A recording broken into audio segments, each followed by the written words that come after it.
A couple of weeks ago, FromSoft released the new Soulsborne game, Elden Ring Nightreign, and like the obedient fan I am, I bought the game immediately, because at this point, FromSoft owns my soul. Starting in the tutorial, I get my first taste of the revive system, which as most of you probably know by now, involves smacking your teammates' ass until they spring back to life, just so both of you can get annihilated by the tutorial boss. Yep, it's that kind of game. I wake up inside the round table hold from regular Elden Ring, where I promptly unlock my first of 37 achievements, a promising start. For my very first run, I chose the Recluse class, not for any strategic reasons, but because she had the hollow purple move from Jujutsu Kaisen. And if there's anything I've learned, it's that anime powers are clearly the key to success. Since the game just dropped, my first run ended in a glorious, flaming failure. Like, night 1 type of failure. Looking back, yeah, that was pretty bad. My next achievement came from the new relic system, which gives you permanent buffs to your characters, or Nightfarers. In my next run, I actually pulled off the anime move, and I got to say it looked spectacular. I reached the Night Lord. Predictably, my complete lack of skill led to a swift and merciless death. No surprise there. But I ran it back. Third time's the charm, right? This time I unlocked 5 achievements for defeating the Night Lord and unlocking the Duchess as a playable character. Immediately after, I snagged an achievement for switching my character's vessel. Then I stumble into my first Dark Souls reference, the Gaping Dragon from Dark Souls 1, my favorite of the original trilogy. Later on, Morgoth invaded one of my runs, and these are known as raids, and there's an achievement tied to each one. And this time, I get to beat Morgoth's ass, and I get the achievement. Up next, I grabbed my first legendary weapon, which was a nice callback to my old Elden Ring cosplay, where I played as Radahn.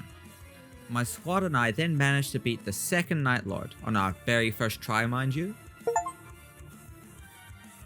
This unlocks the Dresser, where I immediately spent all of my earnings on a costume for Iron Eye, because fashion is more important than survival.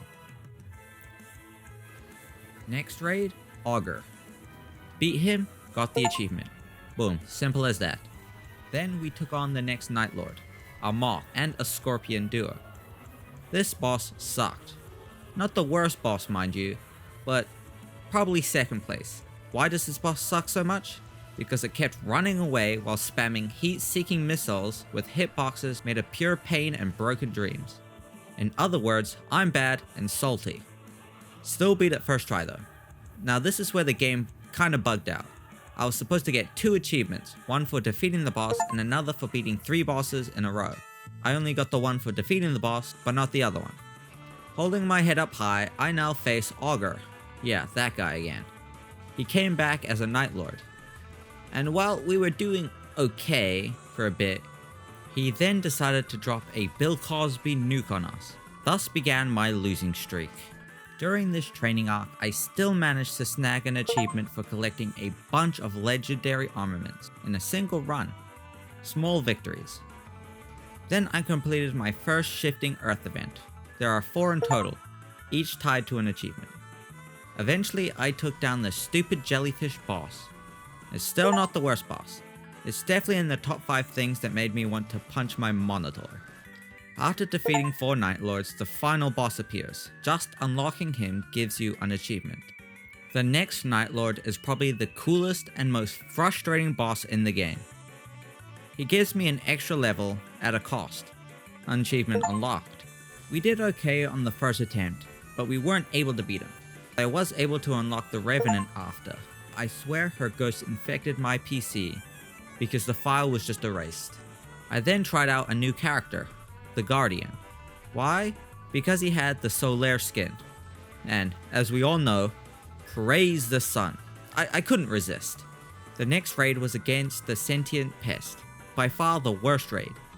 It saps a level off you every time you get hit. Who hurt these devs? Still, thanks for the achievement, I guess. Soon after, I finished the Crater Shifting Earth quest, which granted me a legendary weapon and an achievement. Then came my and many fans' favorite boss, from Dark Souls 3. The Nameless King. But just when I thought I was safe, Margit invaded again. Plot twist, he got bodied. Didn't stand a chance. On my 22nd attempt, I finally beat that stubborn boss. And now I must say, goats are my least favorite animal on this entire god-forsaken planet. And it was all thanks to the power of Morty.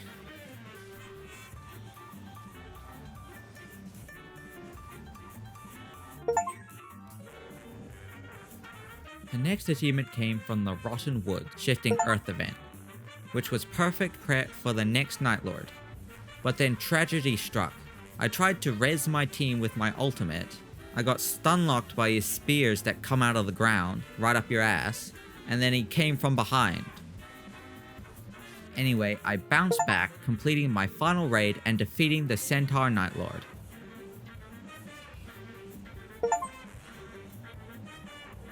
And up next, the Ice Dragon, easily the most chill Nightlord. With him down, I only need one more to hit another achievement. On my next assassination mission, I unlocked 3 achievements. 2 of them were for completing the Eternal City Shifting Earth event, and for completing all Shifting Earth events, and the other one was for, again, beating 3 Nightlords in a row. Now it's time for the final boss.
Me 2 achievements, followed by a 3rd for reaching the ending.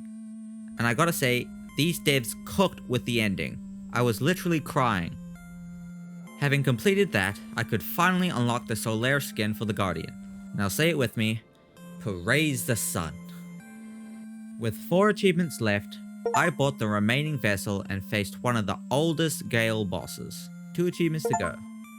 For the final battle, I chose none other than Onion Boy, my favorite NPC from the Dark Souls games. After taking down the final Nightlord for like the 8th time, I was rewarded with a Champion's Path achievement for defeating the Nightlord with all characters, and I got Nightreign's Nightreign achievement for unlocking all achievements in Nightreign.